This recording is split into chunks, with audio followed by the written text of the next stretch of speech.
Halo, nama saya Jasin Eliaza, kelas 10C. Hari ini saya ingin mempresentasikan tentang sabotase. Sabotase adalah tindakan perusakan yang dilakukan secara terencana, disengaja, dan tersembunyi yang bertujuan untuk merusak dan merugikan suatu pihak. Sabotase biasanya dilakukan dengan berbagai alasan dan berbagai jenis tindakan seperti pengeboman suatu bangunan atau tempat tertentu, penyerbuan tiba-tiba suatu wilayah, tempat, dan sebagainya. Aksi teror atau sabotase sangat sulit dideteksi atau diselidiki oleh pihak berwenang karena direncanakan seseorang atau golongan secara diam-diam atau rahasia. Kemudian ada penyebab terjadinya sabotase, yaitu yang pertama, pemerintahan yang otoriter. Pemerintahan yang otoriter menyebabkan rakyatnya sengsara, namun tidak dapat melakukan kritik terhadap pemerintah. Sehingga hal yang bisa dilakukan untuk mengekspresikan kritiknya adalah memberontak dengan cara tersembunyi.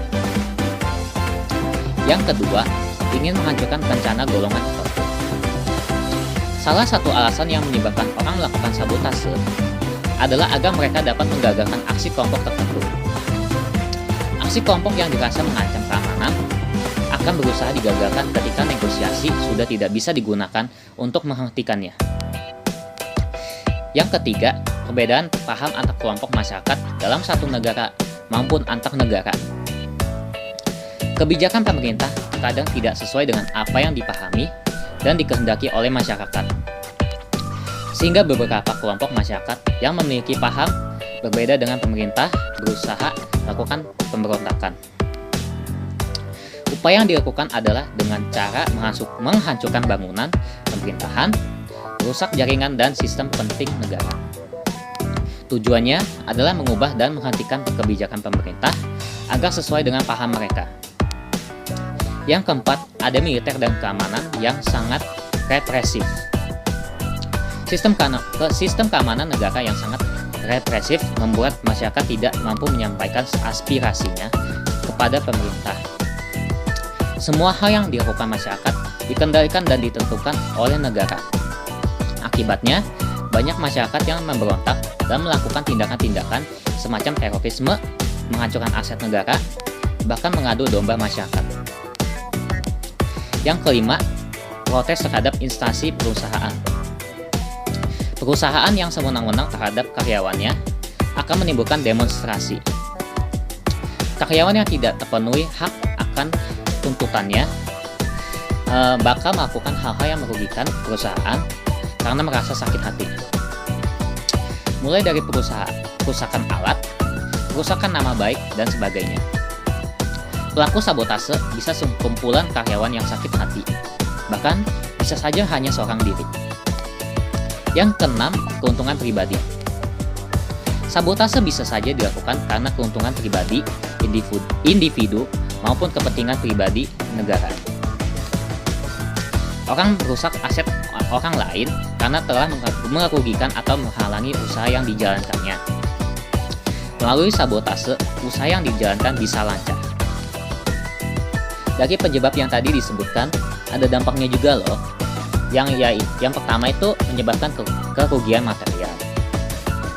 Kerugian material yang disebabkan oleh aksi sabotase dapat mencapai jumlah yang tinggi. Hal ini sangat bergantung pada sabotase apa yang dilakukan. Karena pada umumnya sabotase dilakukan bukan dalam skala kecil, melainkan bisa juga skala yang besar. Sehingga kerugian materialnya juga diperkirakan tidak sedikit.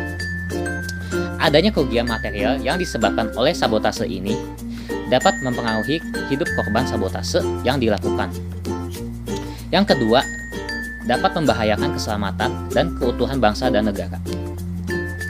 Umumnya sabotase dilakukan dalam skala besar yang menyasar pemerintahan, militer, dan lain sebagainya. Sehingga jika sabotase ini dilakukan, maka akan mempengaruhi keselamatan dan keutuhan bangsa dan negara.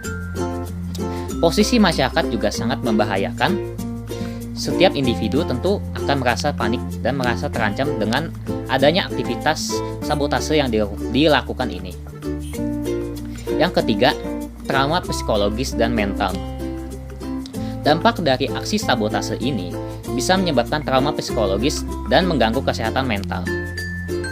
Hal ini sangat membahayakan setiap individu yang terdampak. Karena permasalahan psikologis dan kesehatan mental bukan hal yang dapat disepelekan. Sehingga ketika terjadi sabotase, setiap individu yang terlibat harus diperhatikan agar mereka tidak mengalami gangguan psikologis dan terganggunya kesehatan mental mereka. Ada beberapa cara untuk mencegah sebelum terjadinya sabotase. Yang pertama, memperketat pengawasan. Pengawasan perlu diperketat untuk menjaga agar tidak terjadi kasus sabotase serupa atau mencegah terjadinya kasus sabotase. Yang kedua, mempererat hubungan diplomatik. Hubungan diplomatik sangat berpengaruh terhadap hubungan baik antar dua negara atau lebih. Sehingga hubungan ini perlu dijaga agar tidak menimbulkan kesalahpahaman atau ketidaksukaan antar sisi sehingga dapat mengakibatkan adanya sabotase. Yang ketiga, melakukan kerjasama antar negara. Kerjasama antar negara sangat diperlukan dan harus dijalin. Hal ini dikarenakan setiap negara tidak akan bisa berdiri kokoh tanpa ada kerjasama dengan negara lainnya. Sehingga hal ini juga untuk menciptakan hubungan yang baik antar negara agar tidak terjadi kericuhan yang tidak diinginkan. Yang keempat, mengadakan kolaborasi event yang melibatkan dua atau lebih pihak yang besar. Dengan mengadakan kolaborasi, acara tentu dapat menambah eksistensi pihak yang terlibat. Semua pihak yang terlibat harus berusaha koordinasi dengan baik. Hal ini akan bisa mencegah terjadinya sabotase karena saling menyelenggarakan acara atau event yang megah dan berdampak bagi masyarakat. Yang kelima, meningkatkan kewaspadaan khususnya dalam bidang pertahanan dan keamanan. Pihak yang berwenang terhadap bidang pertahanan dan keamanan, khususnya TNI dan Polri, memiliki tanggung jawab dan kewenangan lebih untuk menjaga kedaulatan bangsa dan negara. Sehingga kewaspadaan akan hal-hal yang terjadi di sekitar harus selalu ditingkatkan untuk meminimalisir adanya sabotase. Nah, apabila ada orang ataupun kita yang terkena sabotase, ada dua hal yang sebaiknya kita perlu lakukan bila sudah terjadi sabotase. Yang pertama, selalu bersikap tenang dan jangan panik bila kita ataupun orang lain ataupun bisa juga orang kita kenal terkena sabotase. Yang kedua, melaporkan kepada pihak yang berwenang bila kita ataupun orang lain terkena sabotase tanpa diduga, supaya pihak yang berwenang dapat menangani hal tersebut. Ya, usahakan kita tidak terlalu terlibat dalam suatu hal yang tidak bisa kita tangani.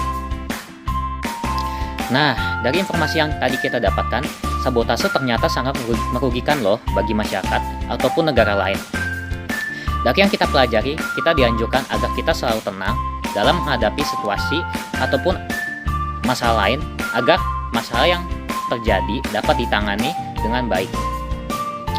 Demikian dari presentasi saya, semoga informasi yang saya sampaikan berguna bagi kalian. Terima kasih.